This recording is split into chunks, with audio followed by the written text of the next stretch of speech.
Kung panalangin ko'y di marinig, abutin man.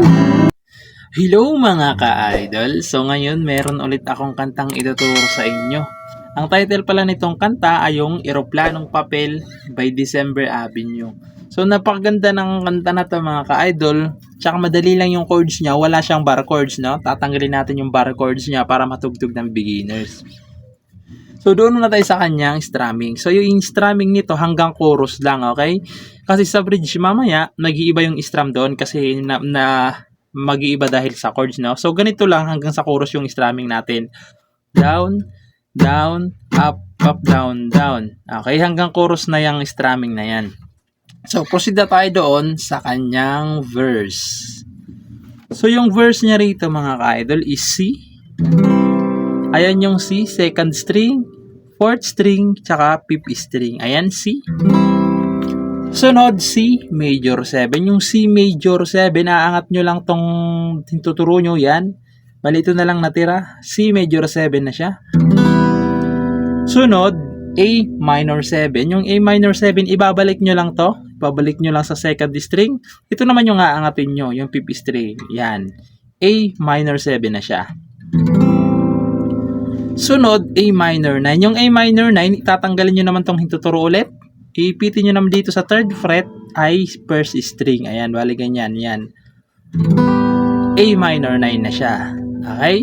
So, ulitin ko yung chords. C, C major 7, A minor 7, A minor 9. Okay? Yung mga chords na yan is 2 times yung gagawin yung 4 na chords na yan. Pag nagawa nyo ng 2 times yung 4 na chords, pupunta kayo ng F major 7. Yung F major 7, ito siya. Second string, third string, tsaka fourth string lang. Ayan. Tapos, pupunta kayo ng E. Yung E, ito siya. Third string, fifth string, tsaka fourth string. Ayan, E.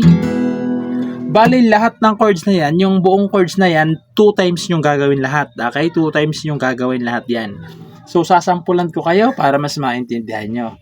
So, ganito naman siya kapag kinantahan. Pagpasensyahan nyo lang mga ka-idol yung boses ko kasi sinisipon tayo ngayon eh. Pasensya na. So, ganito siya.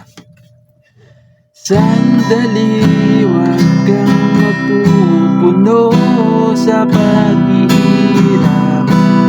Darating din ang pag-asa mong pinapangarap.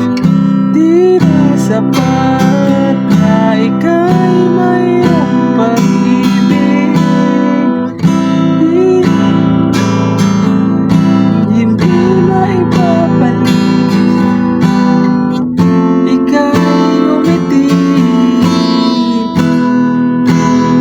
Tapos isa pa, ihip ng hangin sa kamay mo malamig, dahil natinig na sa aking pandinig. Lilo pa rin ang isipan mo't damdamin, makarating pa kaya sa kanyang piling, ika'y ngumiti. Tapos papasok na yung kanyang chorus. Kung panalangin ko'y, doon na siya papasok, no? So pagpasensya nyo ng mga idol, dito kasi ako nag-strum kaya hindi ako masyadong nakakapatunog ng maayos. Mas maganda kasi dito para mas makita nyo. So, doon na tayo sa proceed sa kanyang chorus, no? So, puntahan na natin yung kanyang chorus. So, yung chorus niya rito, mga ka-idol, is same lang siya ng verse. Okay? Same lang ng verse siya.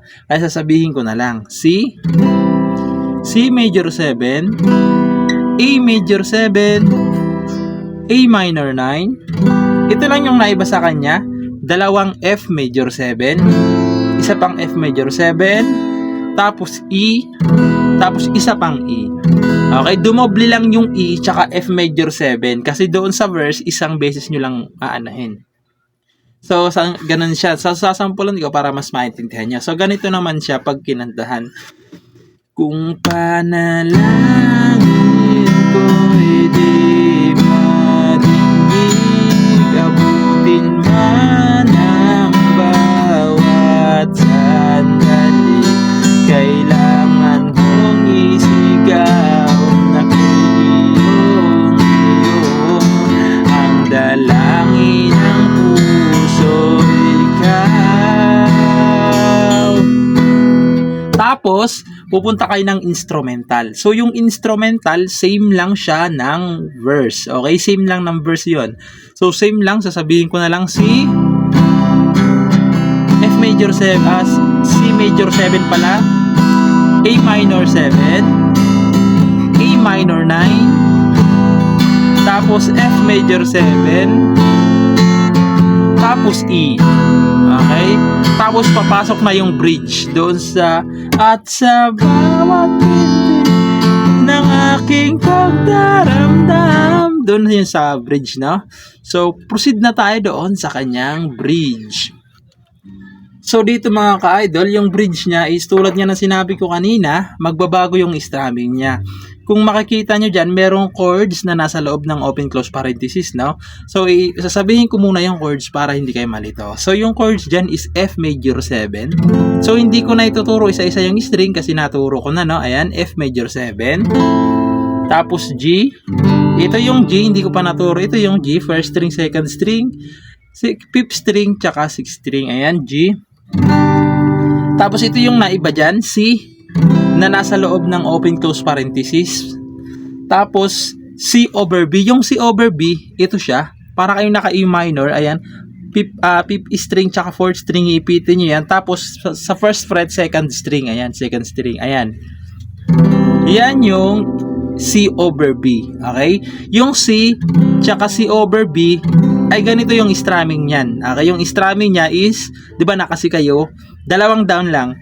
Down, down, lipat agad ng C over B, down, down, tapos normal na. Okay? Pupunta naman kayo ng A minor 7, naturo ko naman na yan. Tapos babalik lang kayo ng F major 7, tapos E. Okay?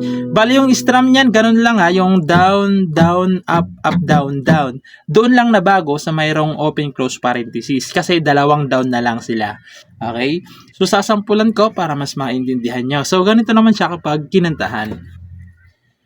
At kung sa bawat higpit ng aking pagdaramdam ay hindi ka malapitan, nakikiusap na lang.